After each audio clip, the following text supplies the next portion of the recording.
Hi everyone, welcome to another episode of Art is Podcast. This is Boris, cartoonist, teacher, podcaster, YouTuber, among other things. I also have a blog, so I guess I can call myself a blogger. But just keep in mind cartoonist, I guess. Actually, this is the podcast where you might actually hear me get emotional, maybe. That's right, we are going to talk about Spider-Man Into the Spider-Verse. So, I just saw Spider-Man Into the Spider-Verse today in cinema. And yeah, I wanted to see it in theaters. And I think you have to see it in theaters. So quickly, my history or my connection to Spider-Man, of course, who doesn't like Spider-Man, right? Like every kid grows up loving Spider-Man. And he was created by Stan Lee and Steve Ditko.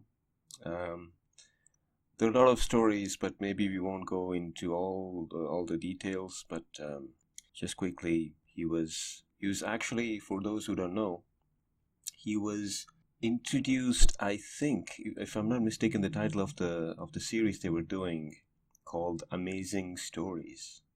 So he didn't appear in his own comic book. So I think it was one of those issues which were going to get cancelled, and Stan Lee put this character who was the first teenager superhero.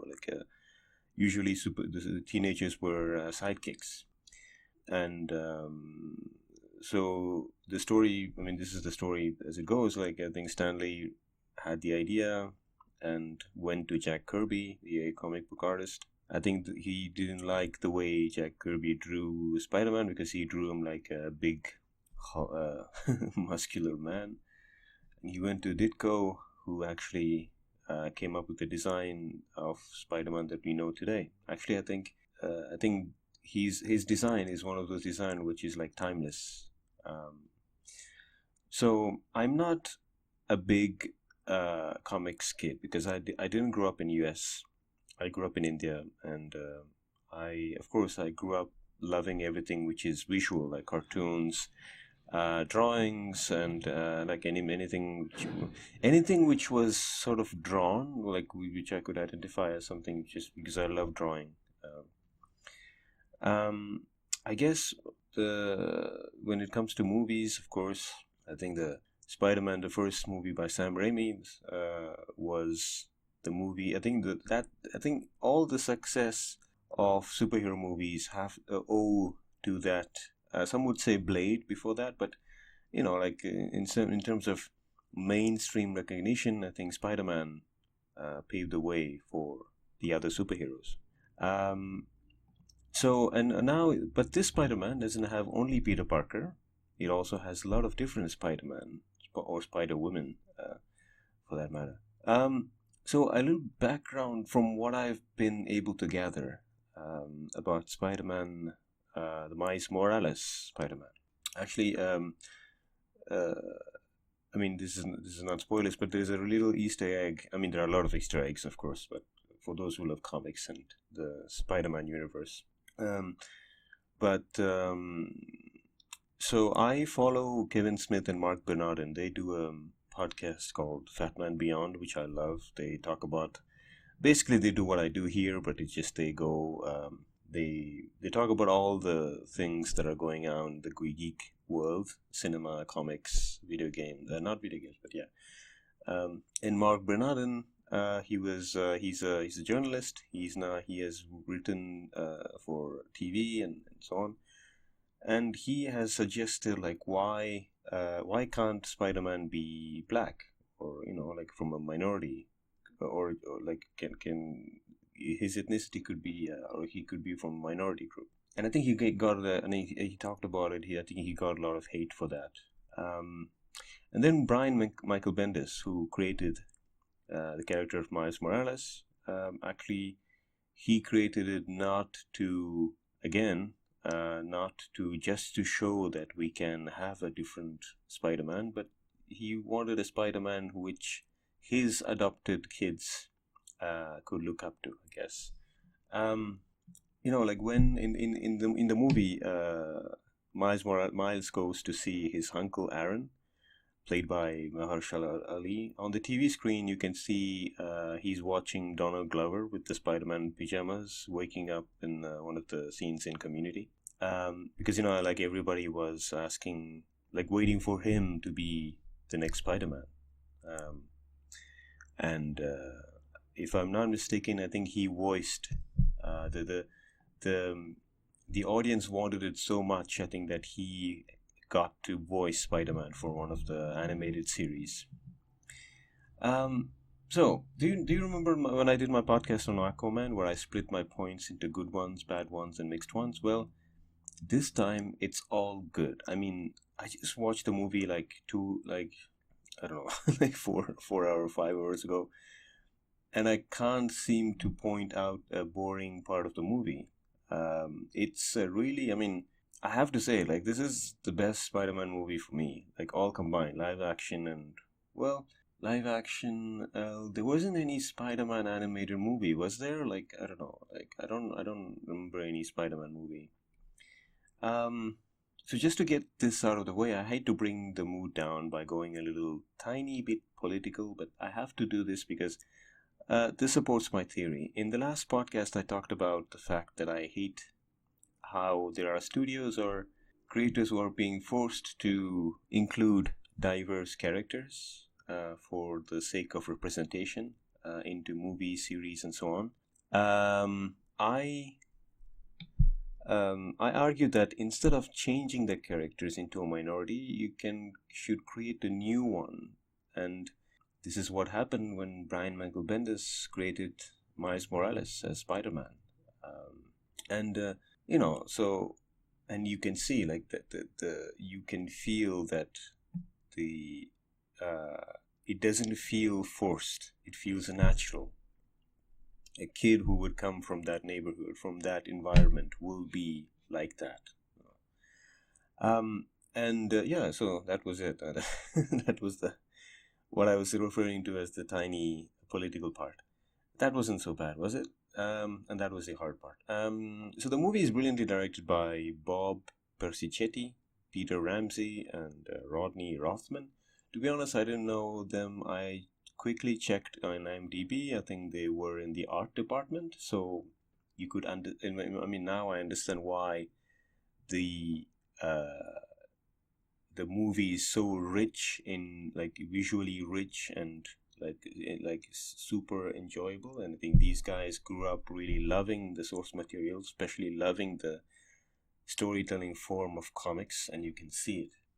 Like, there are tiny things like they've done, like thought bubbles and so on, which they could have they went length to put it there, and it's amazing. It was a blast. It was a pleasure. It was like a love letter to the comics form.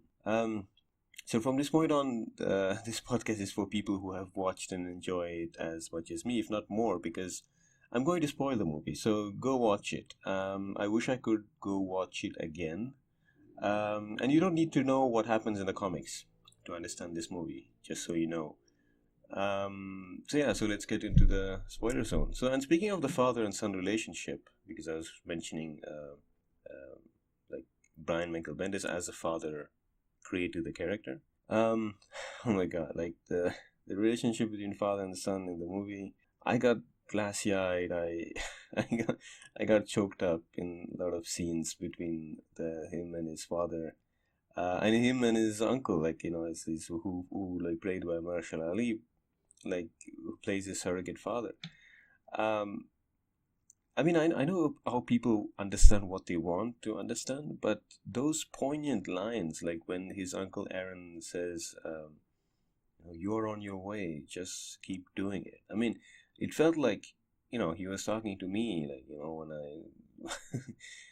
or when his father says, "Whatever you want to become, I'm sure you'll be great at it." Oh my God, like, which kid doesn't want to hear that from from the parents? Again, I'm jumping all over the place, but first of all, I have to compliment, before going anywhere, the tight script that these guys have come up with. I think there's I forgot the name of the third person, but it's Phil Lord and Miller. I forgot his first name, but Lord and Miller, actually. It's they have done the Lego Movie, and which is also like another fun movie, and this is the like it's so fun. It's made with such love for the character, and you can feel it again. This is art in in its purest form. I mean, I love this.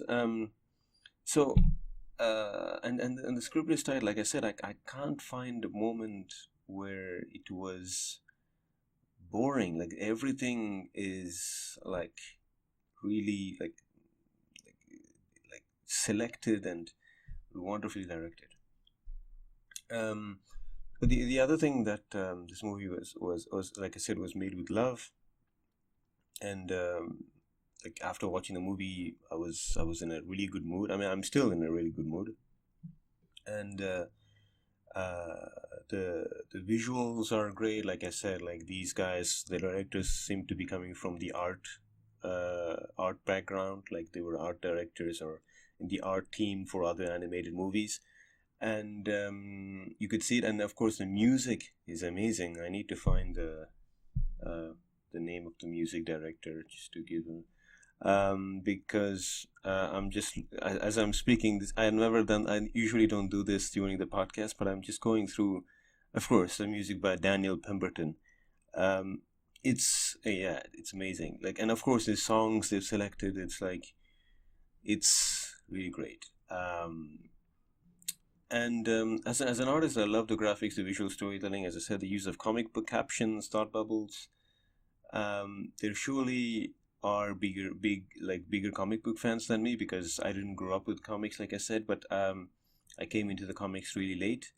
So I'm sure like there were a lot of like Easter eggs for comic book fans, like covers, like images from covers, and like panels and so on. So like iconic images. So as I'm recording, I'm going through the cast because there was some great voice acting, starting with Shamik. I think it's pronounced Shamik Moore, who plays Miles Morales. Actually, he was in the movie Dope. Um, Peter B. Parker, the second Peter Parker. So, like I said, we are in the spoiler zone anyway. The first Peter Parker gets killed in this universe. Again, in Miles Morales' universe. And he gets coached by another Peter Parker, Peter B. Parker, who comes from another alternate universe.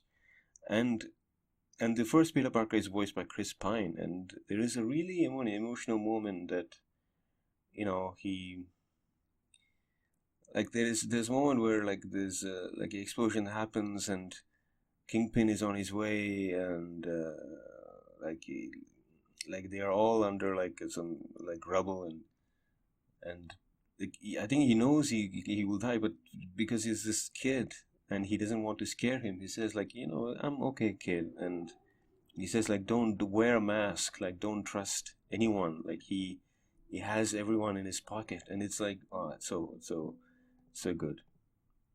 um Jake Johnson, like I said, so plays Peter B. Parker's voice. He's from New Girl, and the last time I saw him in a movie, it was with Tom Cruise in The Mummy.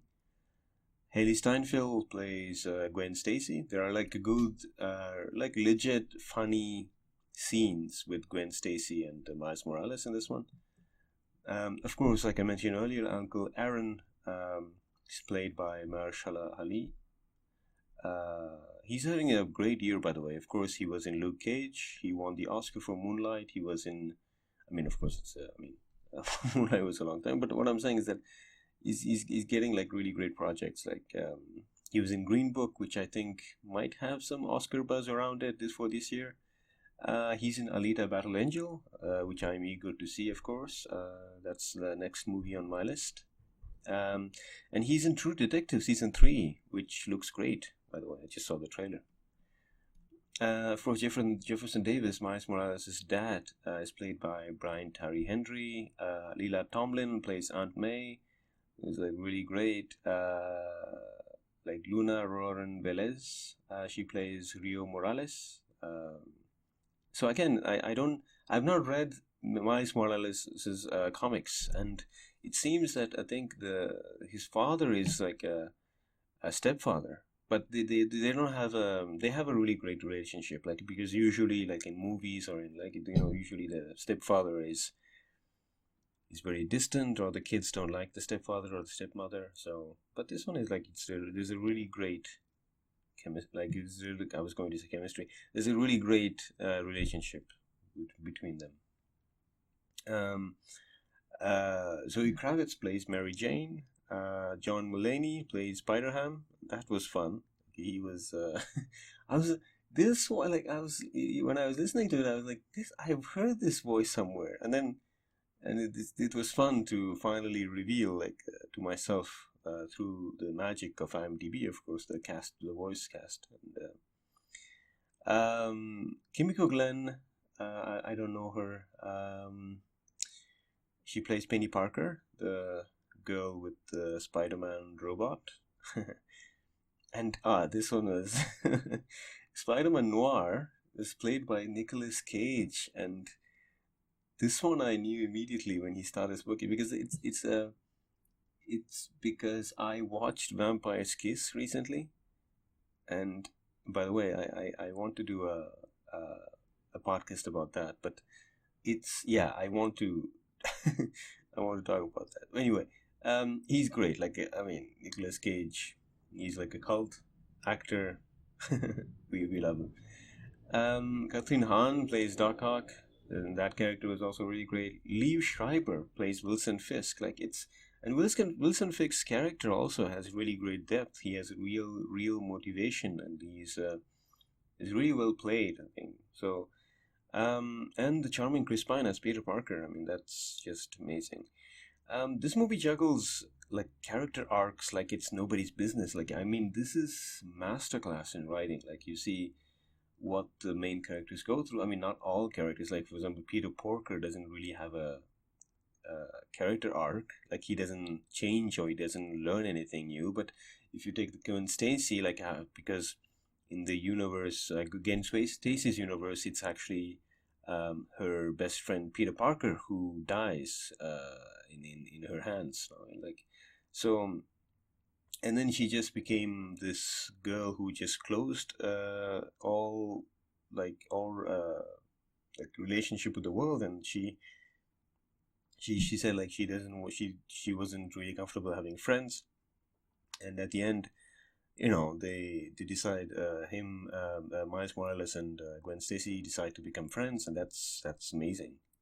So, and of course, Miles Morales is the main character, so of course he learns. And there is, I mean, again, like I said, there are different, like, a lot of poignant lines that ringed very strong, especially for me as I am in this journey as an artist, as a podcaster, as a YouTuber, not knowing what I'm doing. And so, like, and he's like, and I got choked up when he said, like, he asks Miles Morales and says, like, he asks Peter Parker, like, but, because he wants to help people. He's a nice kid. So he has his power, so he wants to become Spider-Man. But he asks, like, what, like, how do I know? Like, how do I know that I'm ready? And he says, like, there's a really great line. He says, like, you don't. Like, it's a leap of faith, and that's so true. Like, especially, I mean, of course, like, if you want to become a doctor, like, you can't just go a leap of faith. You need medical training, but, like, especially when you are into, like, creative stuff, like when you want to create something, like a podcast, like a YouTube channel, or like just cartoons, comics, movies, like, how would you know? Like, you don't. It's a leap of faith. So, and this was, like, really amazing. So, and of course, like, this is really great writing, because the Peter B. Parker is actually he has seen a lot of things. Like, he has gone through tough times. He got married to Mary Jane. He got divorced because he was too scared to have kids, and he never dared to go back to Mary Jane to apologize and to reconnect.